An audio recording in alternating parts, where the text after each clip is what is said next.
बाबा भीमराव अंबेडकर ने 4-4 बेटों की कुर्बानियां दे दी, मरते हुए छोड़ करके गए हम लोगों के लिए कि मेरी आने वाली नस्लें दोबारा से गुलाम ना हो जाए। वो पानी हमारा जो पीने का अधिकार नहीं था, वो पानी हमारे आने वाली नस्लों को साफ सुथरा मिल जाए। आज हम कहां बैठे हैं, क्या सोच रहे हैं, कौन से सांसद है हमारे, उनके घरों पर जूता बरसाने चाहिए उन सांसदों पर जो जब बैठ करके संसद में हम लोगों के हक अधिकार छिनवा रहे हैं। एक व्यक्ति कहता है और उसके ऊपर झंडे तिरंगे लहरा जाते हैं, और एक व्यक्ति कहता है तो उधर को डोल जाते हैं। यही मनुस्मृति है, मनुस्मृति लागू है। मुस्लिम समाज ने मदरसों ने जिस पे वो अंगुली उठाते थे वही तिरंगे लहराए हैं। मुस्लिम समाज के लड़कों ने, युवाओं ने, बुजुर्गों ने रैलियां निकाली हैं, ओबीसी की जनगणना कराई, जाति आधारित जनगणना कराई, नौकरियां दिलाने के लिए तरतीब बनाई, और आज वो कहां है, किस पैंदी में, जिस पैंदी में बैठे थे वही लुटक कर वही मान में टक्कर के फिर वही डोल गए। जब ऐसे समाज का यदि भला चाहिए तो हम लोगों को, एससी समाज को, एसटी समाज को 2 वोट का अधिकार आज लेना होगा। पता चले कि हाँ जागरूक हैं। आज हमारे बहुजन समाज में एक विषायल, जिसका विष कहते हैं, कुछ ऐसा फैल गया है कि हम लोग आपस में ही एक दूसरे के दुश्मन बन गए। आज इस मंच पे लिखा है बहुसंख्यक समाज के हक अधिकार इसको, लेकिन इस बहुसंख्यक में हमारा एक मुस्लिम समाज जिसकी आबादी कम से कम 22% है, तो यहाँ कम से कम मुस्लिम साथियों को भी 1-2 को तो बुलाना चाहिए था, मंच पर होना चाहिए था। यानी उस मनोवादी में और हम में भी तो कुछ फर्क होना चाहिए कि हम लोग किस तरीके से आए, सत्ता में कैसे आएंगे। जब भी सपा की सरकार बनी, बसपा की बनी, कांग्रेस की बनी या किसी अदर की, तो मुस्लिम समाज हमेशा कंधे से कंधा बना मिला करके खड़ा हुआ। बाबा साहब को, भीमराव अंबेडकर साहब को जब कहीं संसद में नहीं भेजा गया तो मुस्लिम समाज ने ही अपनी सीट खाली करके दी थी। और आने वाले वक्त में बाबा साहब से भी सुने और पूछे, उनके हमलों पर भी हम अमल करें। जो कहे हुए रास्ते हैं हम उन पर भी अमल नहीं कर रहे। हम झूठे अम्बेडकरवादी हैं, हम झूठे अम्बेडकरवादी हैं कि हम लोग जय जय जय जय भीम का नारा लगाते हैं, लेकिन हमारे अंदर आज देखे झांक करके क्या है बसा हुआ। आज उस पाखंडवाद का साथ देते हैं, उस अंधकार का जो हमें, हमारे आने वाली नस्लों के लिए, आजादी के लिए रास्ते बंद कर रहा है। आज जो देश में भारतीय संविधान की शपथ लेकर के प्राइम मिनिस्टर बनता है, गृह मंत्री बनते हैं, मंत्री लेवल बनते हैं, सांसद विधायक बनते हैं, बताएं वो कौन सा काम कर रहे हैं। अनुच्छेद 51 का सरासर उल्लंघन कर रहे हैं या नहीं कर रहे, हाथ उठाए कर रहे हैं या नहीं कर रहे, पाखंडवाद फैला रहे हैं या नहीं फैला रहे। कैमरा भी घुमाइए सबकी ओर और दिखाए कि हाँ, हमारे देश में जो होना चाहिए संविधान विज्ञान की ओर ले जाना चाहिए, शिक्षा की ओर ले जाना चाहिए, लेकिन आज हम लोग किस ओर जा रहे हैं। आज देखिए गणतंत्र दिवस को अभी क्या दिन हुए, हमारे यहाँ पर 2 दिन गुजरे। उसी 2 दिन के अंदर मैं घूमा हूं सारे में, अभी दिल्ली में घूम लीजिए, कौन से झंडे लगे हैं। हमारा देश का राष्ट्र का झंडा कौन सा है, कोई बतलाए। 4 रंग का झंडा है या नहीं है, या एक ही रंग का झंडा है? अरे बोलो भाई, है ना।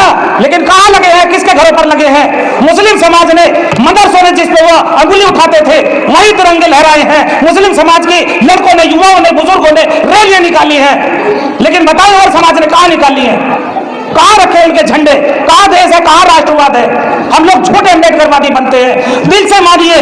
और जो आज हमारे संसद में हमारे बहुजन समाज के लोग बैठे हैं, वो 131 क्या कर रहे हैं? संविधान को धराशायी कर रहे हैं। तुरंत वो जिम्मेवार हैं। यदि वो चाहते तो समाज में आज बहुत बड़ी क्रांति आ जाती।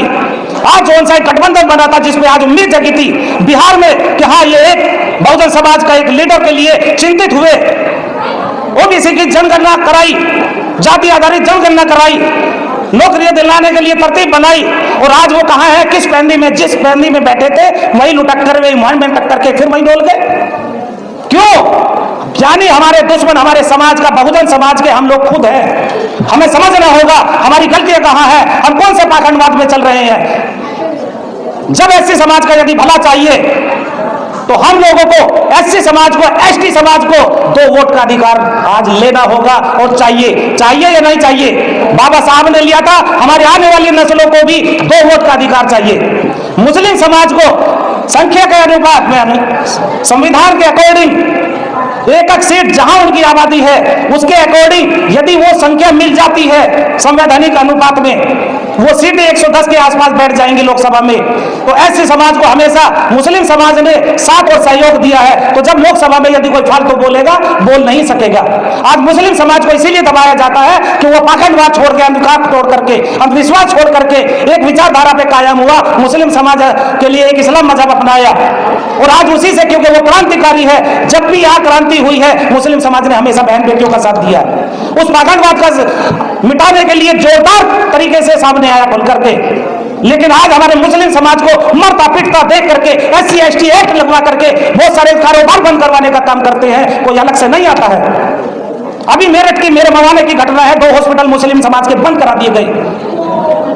तो क्यों, जबकि वो साथ दे रही है? कैसे हो रहा है ये, क्यों हो रहा है? तो मुस्लिम समाज को, हम लोगों को आपस में बांटने का काम जो उनसे षड्यंत्र बैठा है उसके ऊपर फोकस करना होगा। और ये EVM ही मनुस्मृति है। आज संविधान लागू कहां है? इसी गणतंत्र दिवस पर है, आपको मैंने बतला दिया, बतलाए मुझे कहां लागू है? कौन से संविधान की हम बात कर रहे हैं? मुस्लिम समाज ही अपने अंदर कानून प्रवस्थी के लिए कानून को मानने वाला, और हंसते हंसते बाबरी मस्जिद का एक पूरा खेल रचा दिया गया। आज वहां एक आडंबर के लिए एक मंदिर कायम किया गया, पत्थर के लिए, प्राण प्रतिष्ठित के लिए इसमें जान डाल देंगे? मुझे कोई बतला दे, यदि जान डाल सकता हो कोई मरा हुआ मेरा एक इंसान, मेरा दोस्त बैठा है, उसके लिए जान डाल दे। हॉस्पिटल में बैठे हैं उनमें जान डाल दे, डाल सकता है कोई? ये हम लोगों को गुमराह करने का षड्यंत्र। कब सीखेंगे, समझेंगे कब? जब हम आने वाली नस्लें बर्बाद हो जाएंगी। बाबा भीमराव अंबेडकर ने 4-4 बेटों की कुर्बानियां दे दी, मरते हुए छोड़ करके गए हम लोगों के लिए कि मेरी आने वाली नस्लें दोबारा से गुलाम ना हो जाए। वो पानी हमारा जो पीने का अधिकार नहीं था, वो पानी हमारे आने वाली नस्लों को साफ सुथरा मिल जाए। क्या इसलिए कि हम संसद में पहुंचने वाले हो गए, हमें शिक्षा का अधिकार मिल गया? इसलिए आज हम कहां बैठे हैं, क्या सोच रहे हैं? कौन से सांसद है हमारे, उनके घरों पर जूता बरसाने चाहिए। उन सांसदों पर जो जब बैठ करके संसद में हम लोगों के हक अधिकार छिनवा रहे हैं, जूते बरसाने चाहिए, नहीं बरसाने चाहिए? आवाज दीजिए जोर से। तो इसीलिए EVM हटाने के लिए जो मुद्दे बनाए हैं, ये कोई छोटा मोटा खेल नहीं, ये इन लोगों को, संगठनों को कोई मामूली नहीं। इन लोगों ने जो एक विश्वास बनाया, इसको कायम किया, तो हम लोगों को घर घर से आवाज उठानी चाहिए साथ और सहयोग देने के लिए। साथ और सहयोग देने के लिए तैयार है। जो बहुजन मीडिया यहाँ चली है, ये लोग भी इतनी दूर से आते हैं, नेट भी खर्च होता है, पैसा भी खर्च होता है, लेकिन हमारे लीडरान जिनके पास पैसा है या हमारे बिजनेसमैन है, इन लोगों को लिए खर्चे तक के लिए पैसे नहीं देते। इनकी कुर्बानी है सबसे बड़ी, उनकी कुर्बानी नहीं जो मीडिया बैठी है घरों में, वो षड्यंत्र रचा रही है। इनकी कुर्बानी को मैं सैल्यूट करता हूँ कि ये जहां भी प्रोग्राम होते बहुजन समाज का, वो प्रोग्राम जागृत करने के लिए, जगाने के लिए लगे हुए हैं। इसीलिए आने वाली 31 तारीख को भी मूवमेंट किया गया है कि वो EVM के मुद्दे को झकझोर दें, अपने अपने शहरों में, अपने अपने देश में पूरा समझ ले कि हमारे अंदर क्या क्रोनोलॉजी है। हिंदू मुस्लिम नहीं, जब मुस्लिम नहीं था तो उससे पहले कौन सी लड़ाई थी? वही लड़ाई आज है। एक व्यक्ति कहता है और उसके ऊपर झंडे तिरंगे लहरा जाते हैं, और एक व्यक्ति कहता है तो उधर को डोल जाते हैं। यही मनुस्मृति है, मनुस्मृति लागू है। मेरे देश का नाम भारत है, इंडिया है। India that is Bharat. Bharat में सभी लोग रहते हैं, सबकी आस्था है, सिखों की, जैन की, बौद्धों की, लिंगायत की, मुस्लिम की, अल्पसंख्यकों की, सबकी। कहां तक देश दोगे, कहां तक जनता फिर बंटवारा करोगे? क्या देश को आज गृहयुद्ध की ओर धकेला जा रहा है? इसको समझे, ये हमें ही समझना होगा। जनता को कोई और फैसला नहीं करेगा। नहीं तो लीडर तो जिधर को देखा नोट और उधर को चल दी, अपना वोट घुमा दी, नाव तैर गई। जागे और जाग करके रहे और अपने अधिकार के लिए लड़े कि हमें 2 वोट का अधिकार चाहिए। मुस्लिम समाज को एक पृथक निर्वाचक क्षेत्र चाहिए, चाहिए या नहीं चाहिए? इसीलिए हमें ये मेन मुद्दे रखने होंगे। और EVM सबसे बड़ा मुद्दा हमारे पास में। हमें नहीं चाहिए आरक्षण, EWS वो है आरक्षण जो 2% के लोग 80% का कब्जा करे हुए हैं। हमें जो है मांगने वाले नहीं है। हुक्मरान कौन है? हम बहुजन समाज के लोग। हुक्मरान कौन है? हमारी हुक्मरानी करनी है। और आज हम पे हुक्मरान कौन? 2% का लोग बैठे हुए, वो हुक्मरानी कर रहे हैं। आज जो हम कांग्रेस की बात करते हैं, वही बैलेट पेपर लाया, खत्म किए थे, EVM लाए थे, डिजिटल बना रहे थे। और जो से आज पार्टी में आज बैठे हुए हैं, उन्होंने इसका भी विरोध किया था, लेकिन आज विरोध नहीं है। आज वो विरोध नहीं दिख रहा जो जनता खुल करके आज मंचों पर यहाँ इतना कुछ अपना तन मन धन सब कुछ लगा करके बैठे हैं, आए हैं। आज वो देखने वाले उनकी आंखों पर चर्बी चढ़ गई है।